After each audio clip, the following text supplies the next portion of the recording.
Hey, Alex.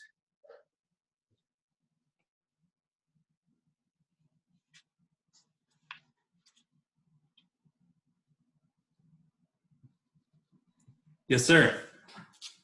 I'm seeing that we have 9 panelists and 13 participants. Is that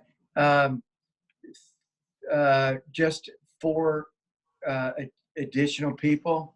That's correct. Yeah, Yes, sir. it must be. Okay, gotcha. Thanks.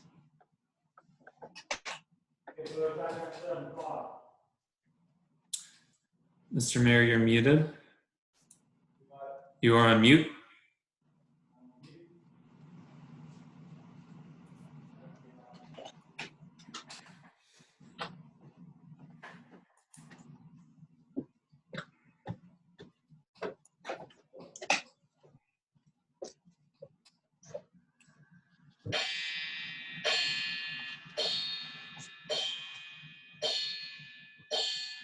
According to my watch, I had 7 o'clock. It's time to start the meeting.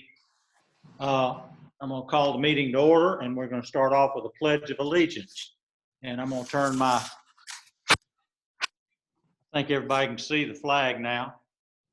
I pledge allegiance to the flag of the United States of America and to the republic for which it stands, one nation, under God, indivisible, liberty, and liberty, justice for all. Thank you. Commissioners, you've had a chance to look at the agenda. I'll entertain a motion to adopt the agenda. So move. Okay, Jane, do me a favor, and all Yes. commissioners, when you make a motion, please say, Jane Alexander, I make the motion. That way we'll get it on the record, because it's just difficult tonight, okay? So Jane Alexander, I move to accept the agenda. option of the, yeah. Okay, do I have a second? A second. Tom, Commissioner Lentz, I second. Okay, Alice Lentz seconded the motion. Commissioners, I'm going to have to poll you on votes tonight. So Alice, how do you vote? Yes. Jane, how do you vote? Yes. Tom, how do you vote? yes. Kitty, how do you vote? Yes. Kent's on his way down here. He couldn't get on, so he should be here shortly. So the agenda is adopted by a majority of the vote of those present. We have a report now from on the Montreat address and zip code update from Commissioner Fouché. Kitty, would you give us an update, please, ma'am? I will. Alex, am I supposed to lose my? You now have an option at the top of your screen to share screen. Or, I'm sorry, Okay. bottom of your screen. Okay, I can't see you all, so if you need to say something, holler. Am I not supposed to be able to see you right now? We're here. We're here. Yeah. Okay, all right, I don't see you, but I hear you. All right, well, let me just start out by saying that we recognize the previous council and also Alice for the many hours that they spent working on this address issue that's created so many problems for us, and we really appreciate those efforts. A couple of months ago, I volunteered to continue working on the address issue. The first job was to define the problem, which has multiple parts. So I'm going to list the problems that we came up with, and all of them are related to our address being recognized as Black Mountain 28711. The voter registration card, mapping software, technology devices that have a 911 option like the Apple Watch that will not allow an entry of a Montreat physical address, the North Carolina COVID-19 dashboard, which reports our cases to Buncombe County rather than Montreat, the GPS devices and GIS layers that come from a wide variety of sources. And we'll talk about the GIS in just a little bit. It didn't take me long to figure out that I needed a comrade to accompany me into battle.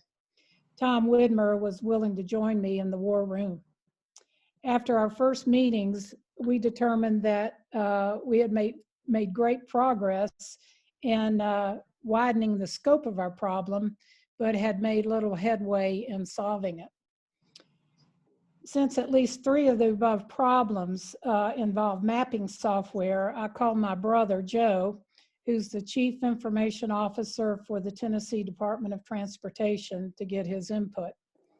To begin the conversation, he got a good chuckle and then conveyed his sympathy for us, since he's familiar with such problems. He helped us better understand the issues, and in his opinion, it's a bureaucratic problem rather than a technology problem. Our hope for easily finding a solution was pretty much dashed by the end of that conversation. There's no main source for our problem, but numerous sources in a web of databases and layers. His suggestion was to prioritize, divide, and conquer, and we've tried to do that. He also said that he relies heavily on an organization called Environmental Systems Research Institute, or ESRI for short, which is one of the leaders in global information systems, GIS software. I have a graph now I want to show you, and you can tell me if this is working.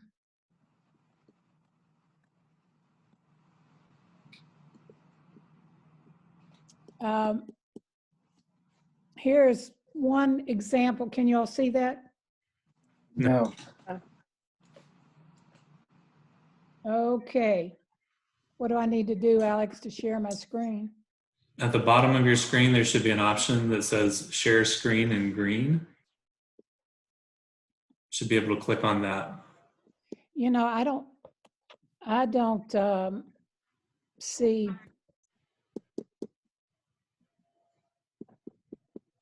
Okay, now you're back. I can see you. So I've got my share screen. All right. I don't know where you went for a while.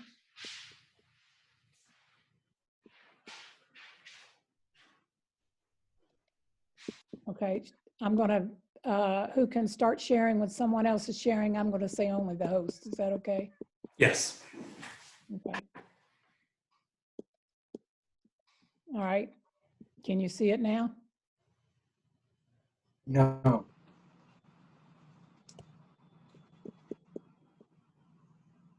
Okay.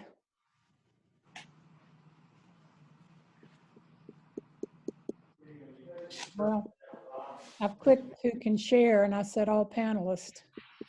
Don't know what else to do. I'll tell you what, I'll skip it. I'll include it somewhere else so you can see this graph. It's pretty cool. It's a GIS system, a picture of that. And what GIS is just think of it as a layer cake. And each layer contains information about something. It could be about roads, about houses, about sewer lines, greenery. It can be anything that can be layered together to give information. And GIS has, I don't know how long it's been in existence, but it's growing and growing to where the information comes from hundreds of thousands of organizations who make maps, and there are millions of them out there. So if an organization wants to put something together to show information, they can pick and choose which layers they want to stack one upon the other. And we're trying to figure out what layers some of these organizations that we work with are using. So just remember that it's sort of like a stack of pancakes and each one has information on it. Okay, let's see, I'll skip that then. Okay, then all of these maps can be made by anybody, but this organization, ESRI, is one of the leaders in providing a tool for making those maps and getting maps to share. So we were excited when my brother said that he works closely with the person there that is in charge of state information, and he would put us in contact with him. And he did that, and then that person got us in contact with the individual who's in charge of municipalities. So we had a very fruitful conference call with them, and I'll let Tom tell you about that.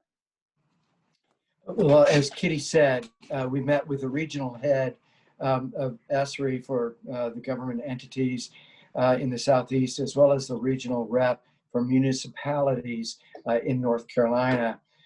Right off the bat, even though Kitty's brother said it's a bureaucratic problem, he said it's a geographic problem. But I think what we're finding out is it's actually a combination of the two. It's a geographic problem and a bureaucratic problem, in that the agencies don't talk to each other. What ESRI does, just to elaborate a little bit more on what Kitty said, what ESRI does is they do software that databases get plugged into. It's kind of like a very powerful Excel software. Let me rephrase that. It's like Excel. It's powerful software that you can import databases into and manipulate those databases, or you can add your own data, or you can do a combination of the two. So what happens in those situations is that that many agencies and organizations, commercial organizations, use it. So you've got the state, you've got Buncombe County, GIS. We use it at Montreat. We have access to that data. So each agency or user, whether it's a commercial organization like Google Maps or Buncombe County or Montreat, has their own recipe, if you will, of databases that they put together to create a solution to whatever their needs are. So the recommendation, so after we talked it all through, the ESRI folks really made a recommendation that most of that fundamental data comes out of the post office. Some of those layers that Kitty was talking about, yes, they're important, but there are some fundamental layers like zip code or census data or something else. That's where it all starts, which if you saw Kitty's graphic, it would show what the base map was, and that's what that fundamental layer is. So their recommendation then was to work with the post office and the county to try to learn more and work with them to explain our situation. We, together with the ESRI folks and Kitty and I, outlined 7 different action steps that we were going to be taking together, but most of it was information gathering. It's not being solved easily, but what we realized is it's kind of like how to eat an elephant. You do it one bite at a time.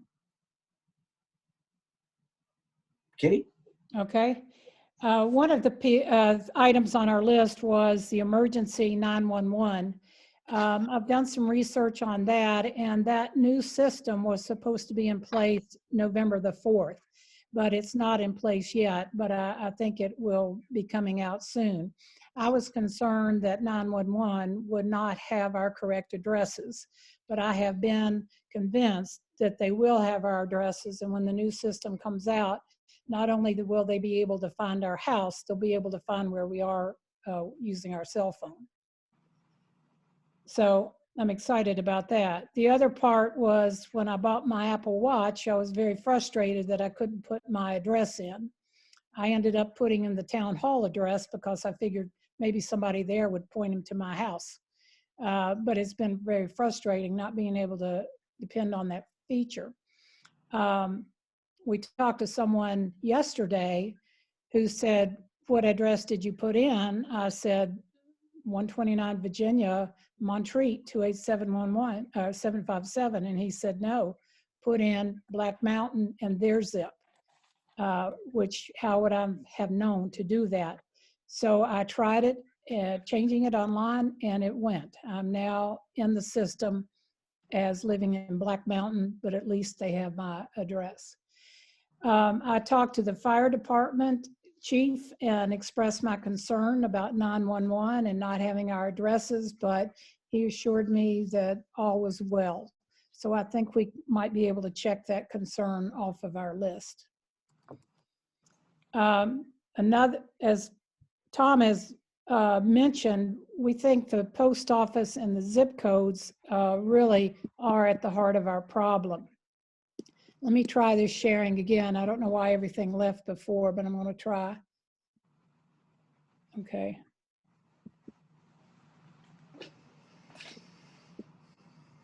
All right. Well, I'm saying to share it, but you don't see it, do you? No.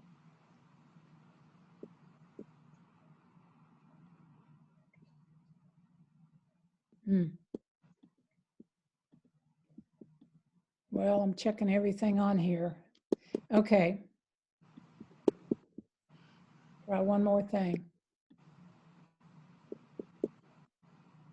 Okay, never mind. All right, with the zip code, what I wanted to show you, if you go to the USPS zip code map, you can Google that. What was that exact location, Tom? It is US zip codes.org, all one word. USZipcodes.org. If you go to that website and put in 28711, you will see the zip code territory for Black Mountain and surrounding areas. It's very large.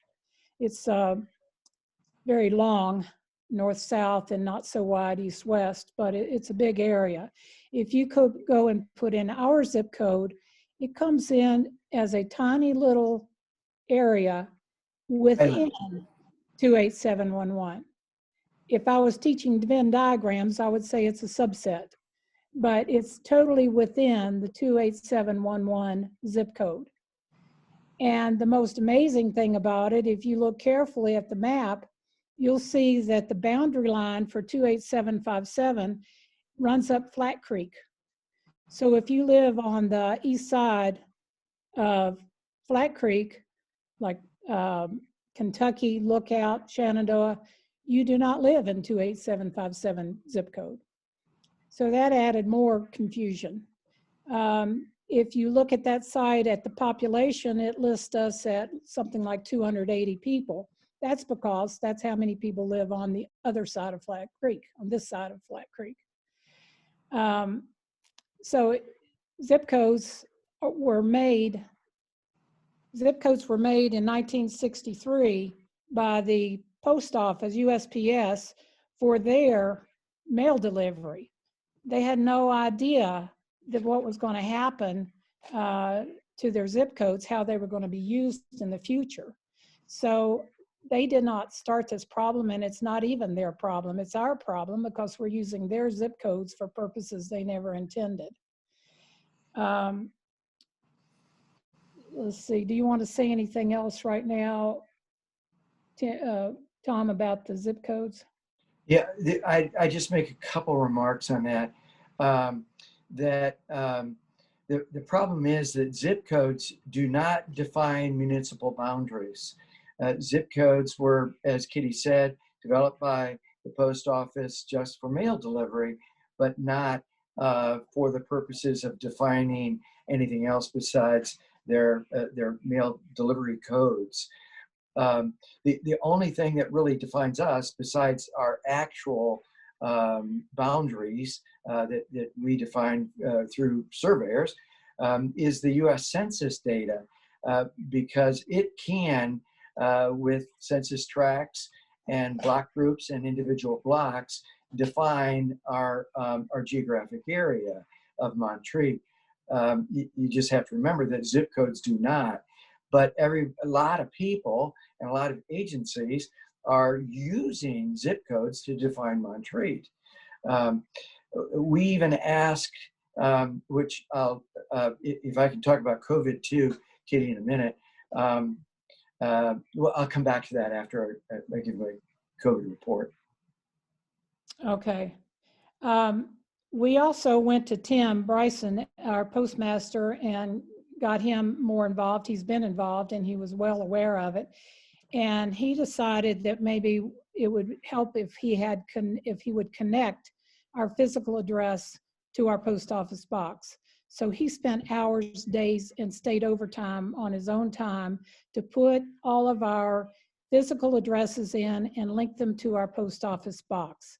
He was very excited. We got all excited. He sent that information to Charlotte to upload into their database, and they said no, that they couldn't do it because post office box is a temporary assignment, and if someone, like if I move and give up my box number, then somebody else gets it at another address.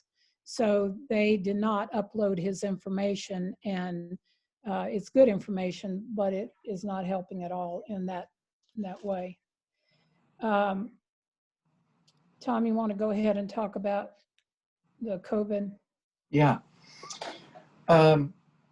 With regard to COVID, I think I reported at the last meeting that we'd gotten connected with the director of Department of Health and Human Services, DHHS, for Buncombe County. And we got some information from them as to why our data was being suppressed.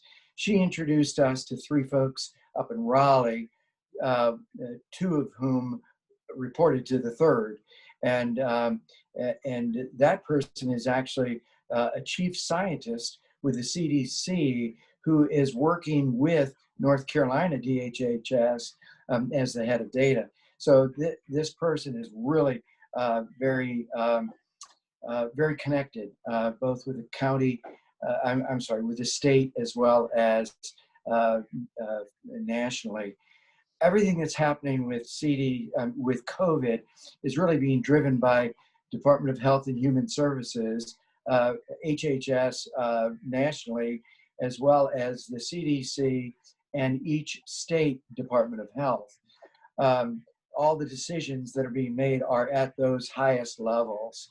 And we've had a number of phone calls or emails going back and forth, and several phone calls with them. And the question, of course, that we kept asking is, why is our data being suppressed? Turns out that they are decisions that are made by CDC, the HHS in Washington, as well as North Carolina DHHS.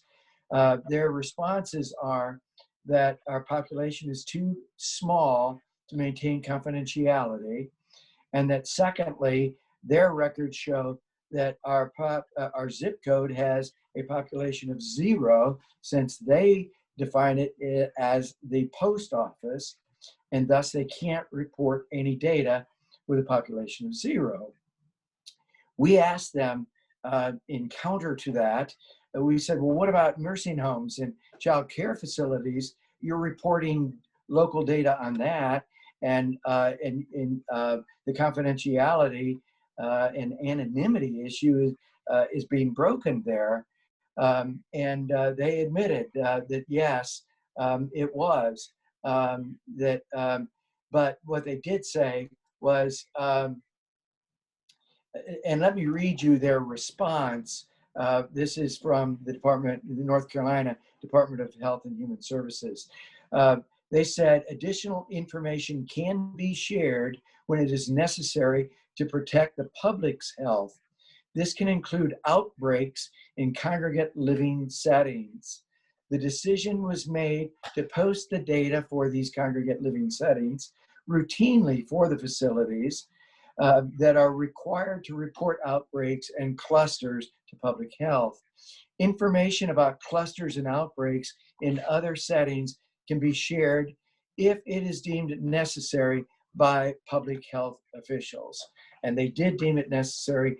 That's why when you go out on the dashboard, you see very specific data about congregate care facilities and even child care settings. But they are not breaking their rules for municipalities, and we've struck out on that one.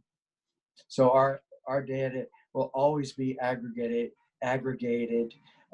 to Buncombe County.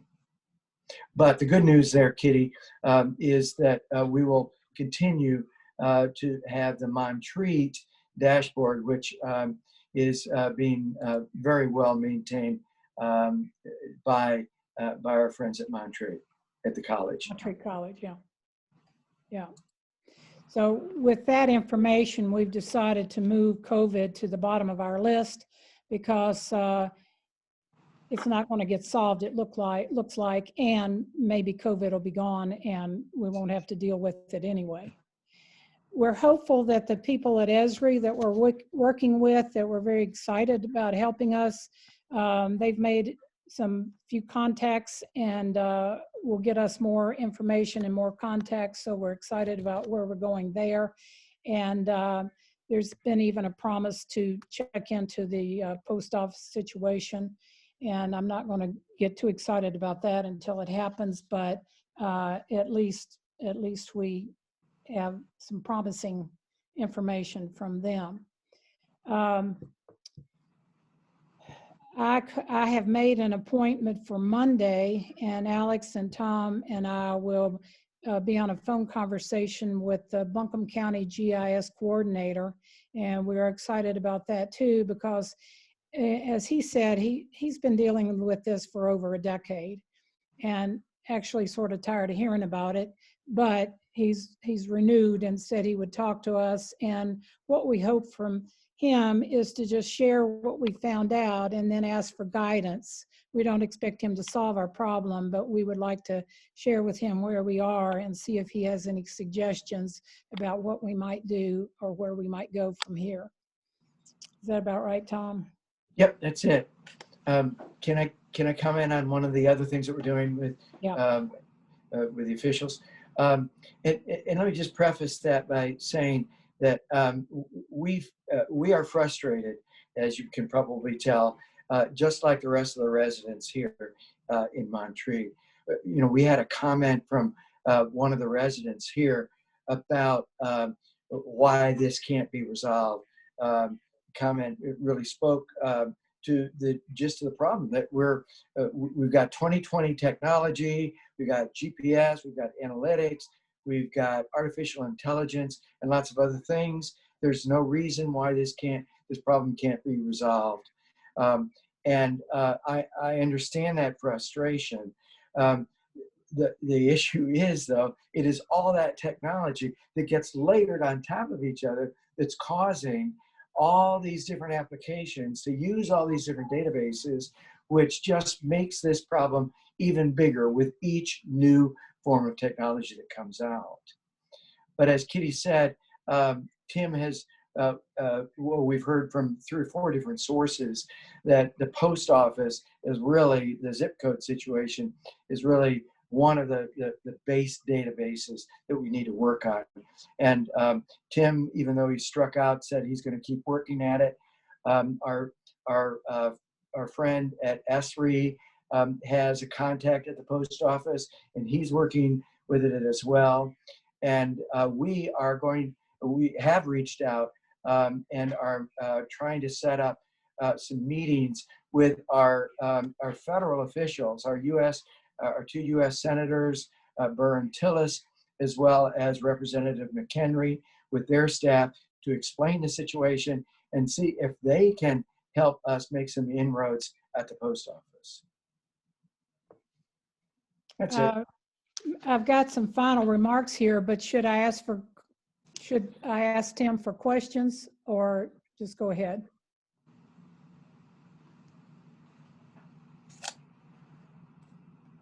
Hey, Tim. Tim, can you hear me? Muted again. Okay, Kitty, I'm here. Okay, should we allow questions now or just Yeah, move I've on? got one. Okay, I lived in a community that had a zip code for a post office, 28054. I didn't have a mailbox there. I lived on a street address, and my zip code there was 28057. Why can't they assign another zip code for the residents of the community, the residential addresses, rather than just the post office? You're asking me questions that I wish I had the answers. Okay, well, But- ask Tim. Maybe those guys know the answer. But that's Well, just, and maybe that's a good solution, Tim, to offer the post office. yeah, give us another zip code for the whole community other than the post office. I mentioned to Tim Bryson that when I was talking with him and he was giving the report on what happened with the zip codes and the PO boxes, and I said, well, what if we did away with PO boxes and just had put up mailboxes? And he said, you'd still be in 28711. So what your solution is a reasonable one. Yeah. Anybody else have any questions of Kitty before her final remarks? Don't hear any, Kitty. Okay, well, here we go. We appreciate the work of those that have gone before us. Thank you, Alice. Tom and I are feeling more hopeful, but this problem has been around for a long time. Zip codes were assigned in '63, and that, as I said before, those were for their use. They had no idea that we would be using it for technology that was then unheard of.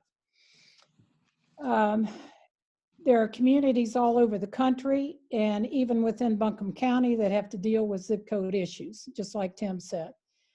This has been like forming a small snowball and then rolling it down a hill. It just keeps getting bigger and bigger. Maybe the most important thing that I'm going to convey right now is that we need everyone to be patient. It's difficult, but we need everybody to be patient. Please, please do not think you can help by doing your own independent investigations. Trust us to continue working and keeping you informed. We've already encountered people at the county and state level who are experiencing what I've named Montreat fatigue. They've heard about all they want to hear about our address issue. So let us keep working, and we promise to keep you informed until it's resolved. Maybe we just need to accept the fact that according to the state and the county, we do live in 28711. So I accepted that when I updated my Apple Watch, and I'm going to go with it and not have any more trauma. Thank you.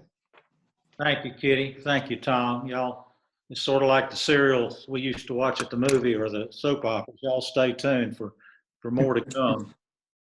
And we'll see what happens. Next item on the agenda is my communication for the evening. And I just want to say to the community, Merry Christmas. And there are many people to thank in this community, and I want to thank a few of those right now. I want to thank our staff, our administrative staff, for all the work they do and continue to do as they deal with not only the work, but also with COVID and keeping up to date on the latest communication from the governor and from Buncombe County and trying to relay those to the community. I want to thank the Public Works crew and all that they do to keep our streets free of snow and leaves and the foliage cut back and all that they do with water and taking care of us every day. And just can't thank them enough for all that they do. I want to thank our police department. They're out there every day and every night watching after us while we sleep and while we work and while we continue to carry on our lives. I want to thank the Firewise people. I want to thank Land Care, Tree Board, Planning and Zoning, Board of Adjustment, and all those committees that do so much work behind the scenes and continue to do work for the good of Montreat. I want to thank the committee that has done some work here at Town Hall. They've just planted bulbs for the spring because we didn't have any spring color in our planting here at Town Hall. They did the fall decorations. They've done the Christmas wreath and all the decorations for Christmas here. And that's Jacqueline Clark and Susan Holcomb and Katie Widmer and Beth Casper and Peggy Williamson. They've done a wonderful job, and we want to thank them for all they do to make our town hall a little bit prettier. I hope 2021 is going to be a better year for all of us. I look forward to hearing all the kids in the creek again and seeing the July the 4th parade and all those things that we missed this year, and keep our fingers crossed do the best that we can to protect one another from COVID, and everybody get a shot when it's available of the vaccine. So hopefully 2021 will be better. So Merry Christmas and a Happy New Year to you. Alex, if you want to cover the consent agenda and your report, please, sir. Yes, sir. Thank you. On your consent agenda tonight, you have the November 12th Town Council Public Forum meeting minutes and the November 12th Town Council meeting minutes. I have no communications for you tonight. Okay. All right. We've received the administrative reports from the Administration Department, Finance, Planning and Zoning, the Police Report, Public Works and Water, Sanitation and Streets. Any questions or comments on any of those reports from the commissioners? I wanted to say thank you for including the 2 columns so we have some comparison. It made for some interesting reports. And can I just add my thanks for that too, since I also had asked for that at the last meeting.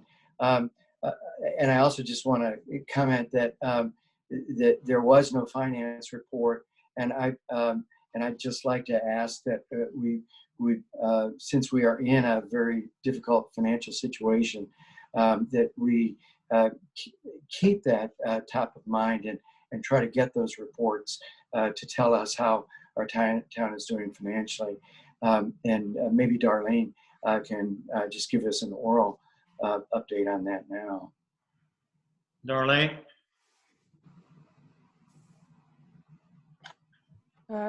Unmute.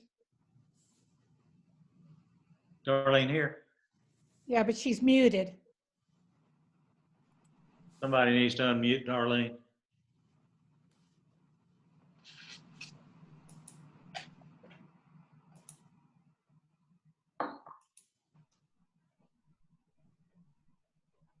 Can you hear me now?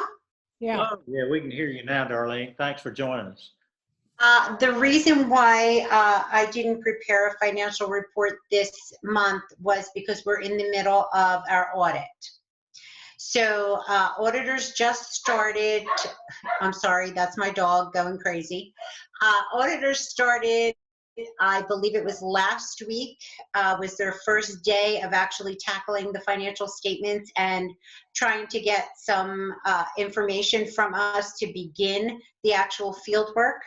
And just kind of an explanation about that, it's requiring a whole lot more work than we anticipated for 2 reasons. First of all, the previous auditors did not give the current auditors any of our financial information from the last audit. So that's requiring a plethora of reports that I have to provide to them so that they can get a handle on what our beginning balances are, and then proceed from there. So it is going to be quite a task. The other side of that is that the new auditing firm, because of COVID, they're not permitted to come on site. So again, that creates a lot more work for us because they can't get their hands on the physical documents. They all have to be scanned. I have to do a lot of electronic processing with them. So that's the background with that. As far as the financials go, and again, I did not do the report this month for that reason, so I don't actually have all the numbers, but I can tell you that we are progressing at still a better rate than I anticipated when we started the budgeting process and COVID was in full swing.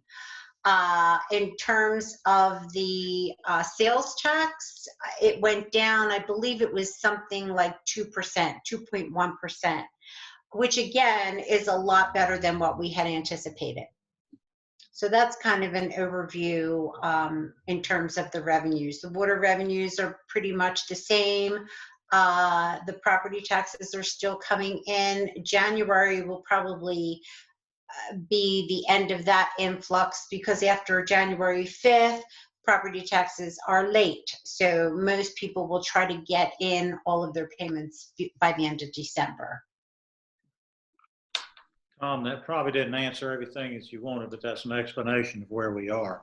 No, it did. Thank you, Darlene. I appreciate that. You're welcome. Any other questions on any of the other reports? And thank you, Darlene. You're welcome. Well, one question, Darlene. Last month you had reported that the expenses were down below budget. Are we likewise in that same situation? I haven't seen, and again, I don't have the final numbers because I didn't run the reports. But I haven't seen anything extraordinary come up. So I'm assuming that we're pretty much on the same level as we were. Gotcha. Thank you so much. You're welcome. Next item on the agenda is public comment. Angela, do we have any public comment?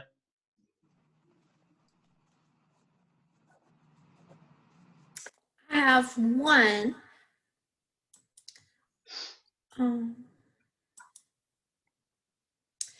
It was from Mary Standard. She said, Angie, the town of Black Mountain now allows participation by citizens during the Zoom meetings by allowing citizen comments to be sent to the chat room, seen by the public, and read at the public comment time by the town clerk. This feature would give citizens the opportunity to ask questions and offer comments in response to what transpires at the meeting. Would like to request that now as we are becoming more familiar with this format, that this feature be added. Citizens would still remain muted. Thank you, Mary. Thank you, Angela.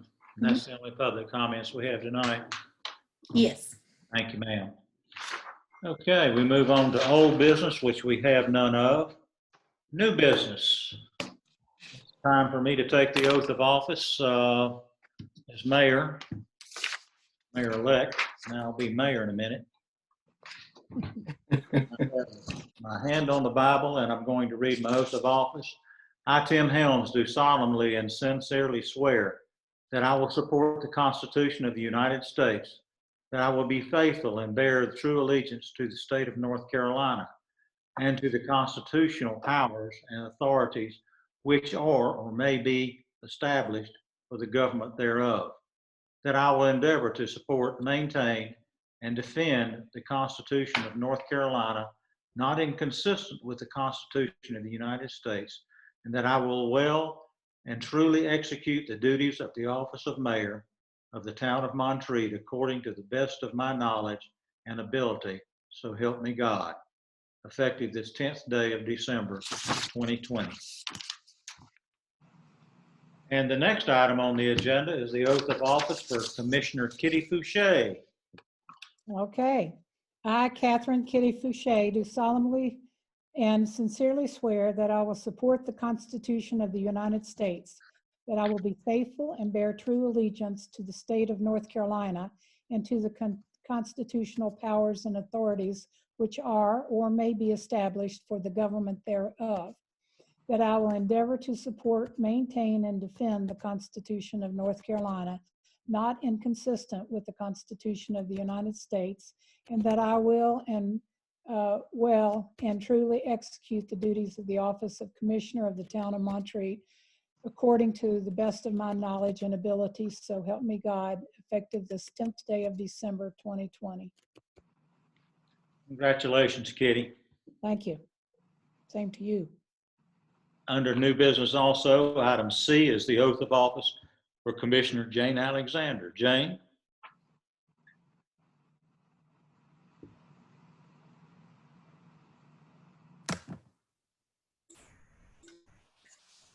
I, Jane Alexander, do solemnly and sincerely swear that I will support the Constitution of the United States, that I will be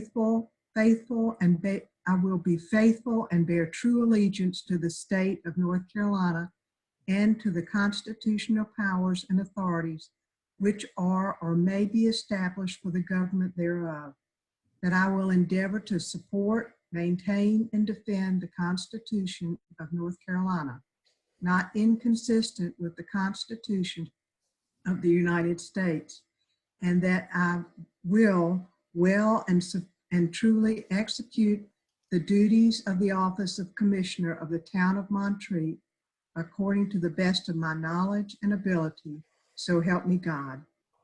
Effective this 10th day of December 2020. Congratulations, Jane. Thank you. Item D on the agenda now is the election of Mayor Pro Tem. Do I have nominations from any of the commissioners? And commissioners, remember, if you make a nomination or a motion, please tell me who you are in making that. State your name. This is Kitty Fouché, and Mayor Helms, I would like to first start by recognizing the great job that Kent Otto has done and thank him for his service. Is he there listening? Yes. He's here. Yes. Thank you, Kent. And I'd like to put forward the name of Tom Widmer. Do we have a second for Tom Widmer? Mayor Helms, Alice Lentz, I second. We have a motion and a second for Tom Widmer. Any other nominations? I hear no other nominations. All those in favor of Tom Widmer as Mayor Pro Tem, say aye. And please, I might have to roll call you. Alice, how do you vote? Aye. Jane, how do you vote? Aye. Kitty, how do you vote? Aye. Kent, how do you vote? Aye. Tom, I'm stuck with you. How do you vote? Well, I'm not going to vote against myself. I vote aye. Okay. Tom Widmer is our new Mayor Pro Tem. Congratulations, Tom. I know you Thank did a you. great job. Thank you, Tim. And I agree with Kitty. Thank you, Kent, for your great service. And those are big shoes to fill. Thank you. Item E on the agenda is offer of employment for Patrol Officer John McDonald. And you have the suggested motion. Do I have a motion? Mayor, I'd like to move to approve a conditional offer of employment. This is Tom Widmer, by the way. Offer of employment to John McDonald as patrol officer in the amount of $37,754 per year. Thank you, Commissioner Widmer. Second. I have a second from Commissioner Otto. Discussion? Questions? Hearing none, all those in favor signify by saying aye. Commissioner Widmer. Aye. Commissioner Otto. Aye. Commissioner Fouché. Aye. Commissioner Alexander. Aye. Commissioner Lentz. Aye. The ayes carry. Officer McDonald is offered the job as patrolman. Have any other public comment, Angie? No, sir. Okay, no other public comment. I want to remind the commissioners, please come by Town Hall to sign the Christmas cards by the 23rd. Is that right, Angie? Yes, sir. By the 23rd, so please come by and do that. They're here on the conference room table. We have any commissioners' communications? Mr. Mayor, this is Commissioner Lentz. Just again to echo your comments on thanks to so many groups. I'm thinking specifically of Land Care, which has just finished its year with its meeting early this month. Martha Campbell has stepped down as chair after two-year terms, and Grace Nichols will be leading that group over the next 2 years. And next spring, just after the holidays, you'll be hearing about the mayor's Monarch Pledge, and I'll tell you more about that, or we'll study more about that for you to consider signing that. Between Alice, yes, you broke up just a little bit. Could you repeat that last thing about the mayor?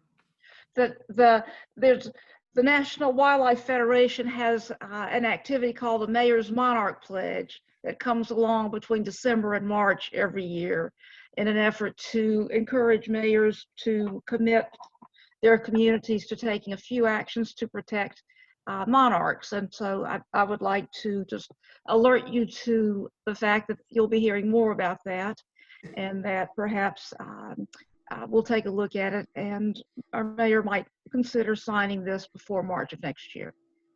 Oh, well, looks like a time to plant some milkweed. Absolutely, absolutely. Who else?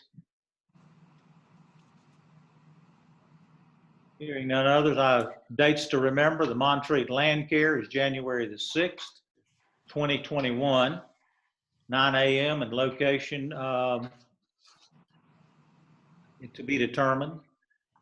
Planning and Zoning Commission, January the 7th, 2021, 10:30 a.m.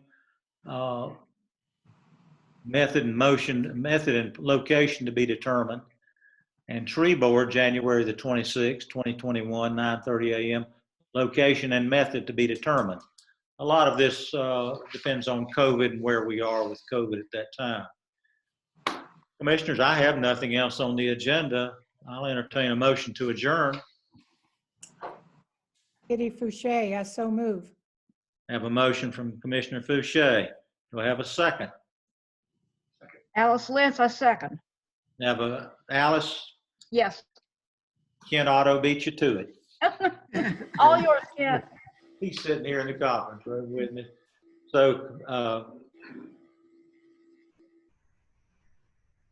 have a motion, have a second. All those in favor signify by saying aye. Aye.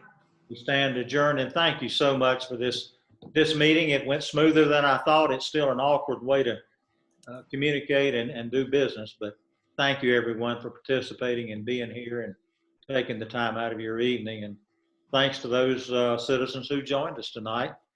And have a Merry Christmas and a Happy New Year. Mr. Mayor, you're a techno wizard. Didn't tell you how many times I had to come in here and unmute me. Y'all take care. Good night. You too. Bye-bye.